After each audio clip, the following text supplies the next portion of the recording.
TIFU consuming cauliflower bites and beer on a first date.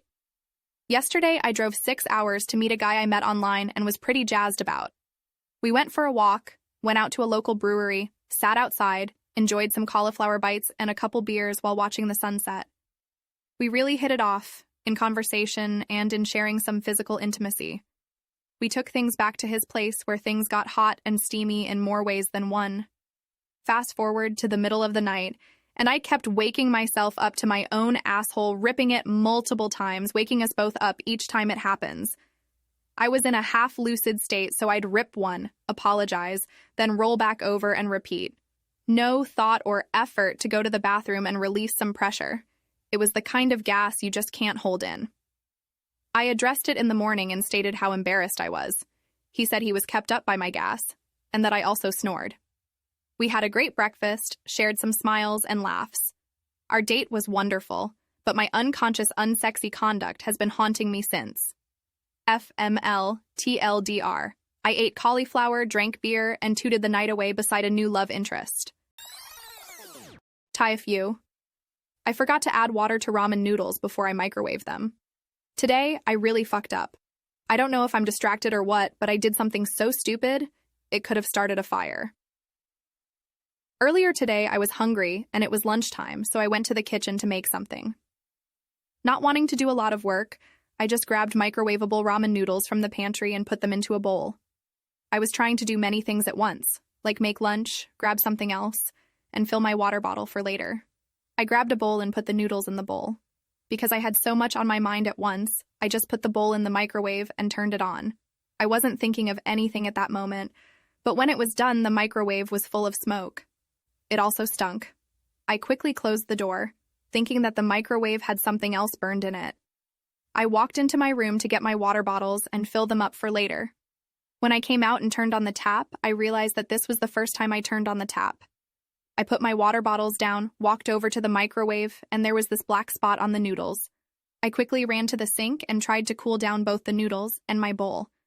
I managed to cool them both down, but I just threw them away because they were both ruined. What's even worse is that I live with a roommate, and his mother was over for a little while. I'm glad she didn't catch me, but it was so embarrassing. TLDR. I forgot to add water to ramen, burnt the shit out of the noodles, then threw them away. All this while my roommate's mom was over here. TIFU by sending the wrong pictures to insurance company. About a week and a half ago, I came home to find my beloved stupid bunny boy had broken one of the toes on his front paw. Took him to vets, almost, immediately, and got him checked out, treated with meds, etc. Small vet didn't have the ability to send the receipt directly to insurance. So I had to send pictures myself, no biggie, took the pictures and sent them. Or so I thought. That was 11 days ago. Now I come home and see I've received an email from the insurance company saying they never received the receipts, thought it was weird, and so I looked closer at the images I'd sent. Turns out I had sent 2 images from the TTRPG Call of Cthulhu. The first image had a bunch of script that was supposed to resemble ancient Greek, and the other had this message. I call upon Yog-Sothoth to hear my request. The gate and the key. This vessel has been prepared. Empty this body. Transport my will. Prepare the way to dreams. Yeah. Yog-Sothoth, open the gate. Safe to say they let me off easy by saying they simply never received my receipts. Oops, TLDR, I accidentally sent my bunny's insurance company pictures from a horror RPG instead of race yaps. TIFU, by posting my Uber driver on my story. For some context, I 17F have been talking to this guy 17M online for the past few weeks. We hadn't met in person yet, and we hadn't labeled anything. With everything going on in our lives, we've had completely different schedules and hadn't been talking as much this past week but still managed to text a little bit. Last night, things got a little bit heated and I fell asleep in the middle of it, and only woke up because my phone was blown up due to me missing my bus. So, I took an Uber to get to school, and my driver was a sweet older guy, 60-70. I posted a story saying, "Thanks for the ride, John," with a picture of his center console arm, but not his face or anything identifying. He saw this, and combined with other things, he ended up ghosting me. I still had his number, so I texted him asking what happened. He said that he felt like he was getting played and mentioned the John thing. I had completely forgotten about my Uber that morning, so I flat out said that I didn't even know a John. He ended up blocking my number as well as unadding my Snap, so when I finally figured out who John was, I've been confused about it ever since, going through everything except apparently my story to figure out who he was. Took me texting my best friend to finally figure it out. I tried telling him, but being blocked on everything makes it a little bit hard to do that. Figured it was a funny lol story, so here you go, Reddit. TLDR. I posted a story of my 60-year-old Uber driver. The guy I was talking to saw it and thought I was cheating and ghosted me. TIFU. By writing curse words in cursive. So back in middle school, when I was angsty and bored with life, I thought that learning cursive and using it for curse words would be funny.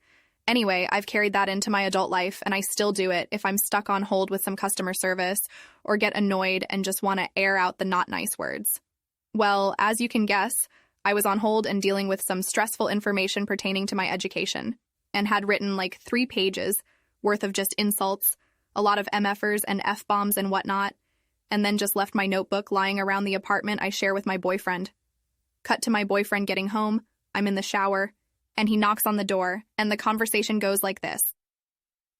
BF. Babe? Are you okay? Did someone say or do anything to you today? Me. No. BF. Did I do something? Me. Are you confessing to something? BF. No, Why did you write stupid MFing bitch? Like 5 times on 1 page. Realizing he noticed my notebook and the page it was on, I just started laughing hysterically in the shower, and I slipped and nearly bashed my head on the wall. But I was still laughing. He was so confused until I got out and explained why I did it. But even then he was still like, but why so many pages? TLDR. My boyfriend thought I was being self-deprecating, and I nearly cracked my head open laughing. TIFU.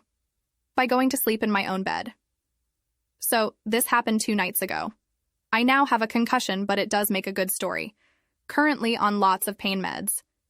Have you ever worried when falling asleep in your own bed that in the middle of the night someone might be in your home and bludgeon you over the head as soon as you were out? Honestly, this has not ever been a concern of mine until about 12 a.m. last night. What changed? Well, I was beaten with a blunt object in my sleep.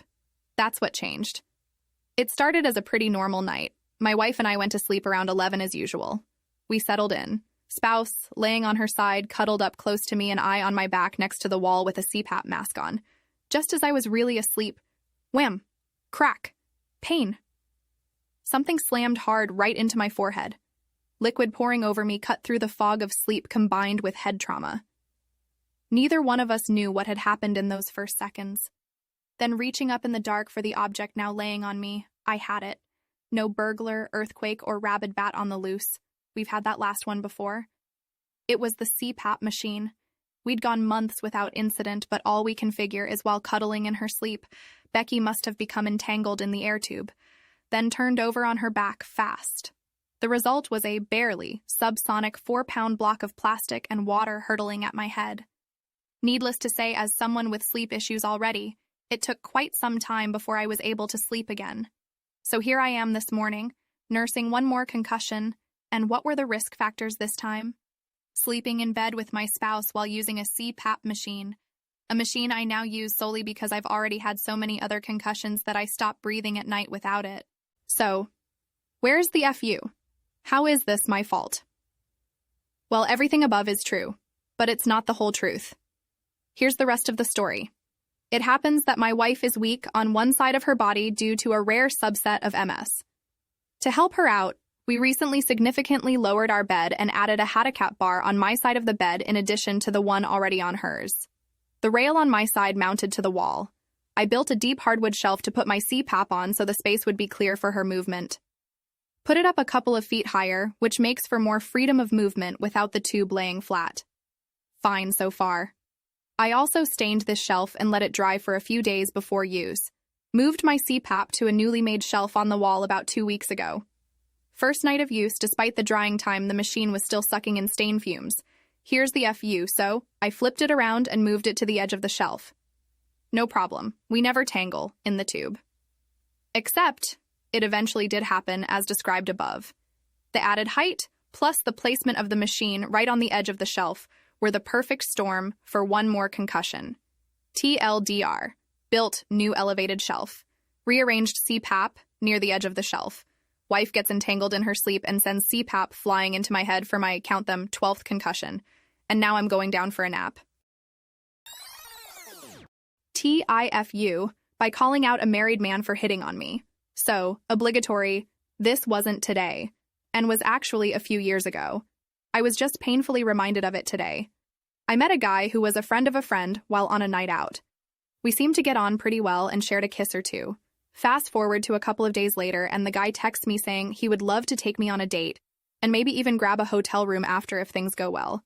At this point, I didn't know a whole lot about him, so decided to get my detective on and have a look at his Facebook. I didn't think much of this, as pretty much everyone these days vets people on social media. I just wanted to be nosy and see if I could spot any potential red flags before agreeing to a date. Finding his account was pretty easy due to the mutual friend. It didn't take me long before noticing that he had pictures with his full-on wife and child.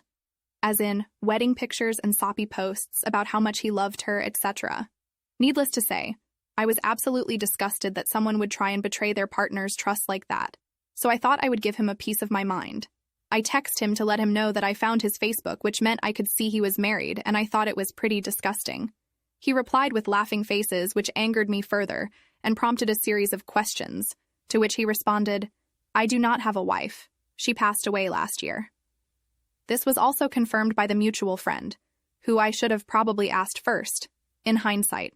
I apologized profusely, and needless to say, never got the date. I still cringe at myself whenever I think about it. Edit to add. Just to clarify, I was not horrible to him. I just explained that I personally found it disgusting for a married man to be pursuing someone else, which turned out to not be the case. We ended up laughing about it, and there are no hard feelings. Chill, guys. It's not that deep. TLDR. Facebook stalked a guy who asked me on a date and found pictures of him and his wife, confronted him about it, and found out she was actually deceased. Please like and subscribe for more daily content.